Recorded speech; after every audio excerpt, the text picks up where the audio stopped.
বকুল, তোমার মা বাবা ভাই ভাবি সবাই তাদের মতামত জানাই দিচ্ছে, তুমি কি কিছু বলবা? আমি আর কি কমু? আমার বাবা মা ভাই ভাবি যা বলছে আমিও তাদের সাথে একমত। আমি যেমন আছি তেমনই থাকুম। আমি আপনার জন্য নিজের এত পরিবর্তন করতে পারবো না। ও আচ্ছা বকুল, আমি সবসময় চাইছিলাম একজন নম্র ভদ্র নামাজি পরহেজগার মেয়ে আমার বউ হইব।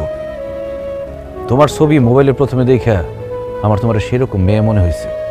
এই জন্য আমি আর দেরি না কইরা তাড়াতাড়ি টেলিফোনে বিয়েটা সেরা ফেলাইছি, যাতে আমি দেশে আসতে আসতে তোমার আরেক জায়গায় বিয়ে না হয়ে যায়। আমি দেশে এসে প্রথম যেদিন তোমার দেখছি সেদিনই আমি বুঝছি টেলিফোনে না যাই না শুই না বুঝা বিয়ে করে আমি ভুল করছি। বিয়া স্বামী স্ত্রীর সারা জীবনের বন্ধন, দুইজন দুজনকে দেখা যায় না শুই না তারপর বিয়া করা উচিত। টেলিফোনে মানুষ বেশিরভাগ সময় মিথ্যা কথা বলে। এই যে যেমন তুমি, তোমার পরিবারের আর মানুষরা আমার টেলিফোনে ভিডিও কলে যেমন দেখাইছো যেমন কইছো, বাস্তবে ঠিক তার উল্টা। আমি বাড়িতে আইসা মনে মনে যেরকম বউ চাইছিলাম তোমার সেরকম গইরা তোলার চেষ্টা করছিলাম।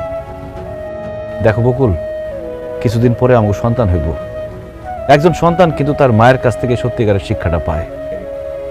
মা ভালো হইলে সন্তান ভালো হয়, মা শিক্ষিত হইলে সন্তান শিক্ষিত হয়, মা যদি নম্র ভদ্র হয় সন্তানও নম্র ভদ্র হয়। আর আম্মা আব্বা বেশিরভাগ সময় তো আমি বিদেশে থাকুন, আপনাকে ছায়া তো আমার সন্তানের উপর পড়ব। আপনারা যদি ভালো হন তাহলে তো আমার সন্তান আপনার কাছ থেকে ভালোটাই শিখবো, আর আপনারা যদি খারাপ হন তাহলে আমার সন্তান তো খারাপটা শিখব। সেই জন্য আমি আপনাদেরকেও সঠিক রাস্তায় আনতে চাইছি, আল্লাহর রাস্তায় আনতে চাইছি। কারণ একদিন আপনার আমার সবারই তো মরতে হইব, আল্লাহর কাছে ফেরত যাইতে হইব। 2 দিনের দুনিয়ার আরামায় এসেছে, যাতে পরকালে আরামায় এসে থাকতে পারেন সেই ব্যবস্থা করতে চাইছিলাম। কিন্তু আপনারা যেহেতু আমার কথা শুনলেনই না, মুখের উপর আমরা না করে দিলেন, তাহলে তো এখানে আমার আর থাকার কোনো দরকার নেই।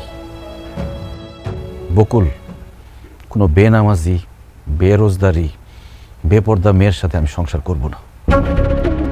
যার ভাই একজন নেশাখোর, মা একজন মিথ্যাবাদী, তাদের সাথে আমি কোনো সম্পর্ক রাখবো না। এই সিদ্ধান্তটা আমি আমার আর আমার ভবিষ্যৎ প্রজন্মের কথা চিন্তা করে নিলাম। বকুল, আমি বাড়িতে যাইতেছি, বাড়িতে গিয়ে তোমার কাবিনের টাকা আর ডিভোর্স লেটার পাঠাই দেব। ভালো থাইকো, ভালো মানুষ হয়ে থাইকো।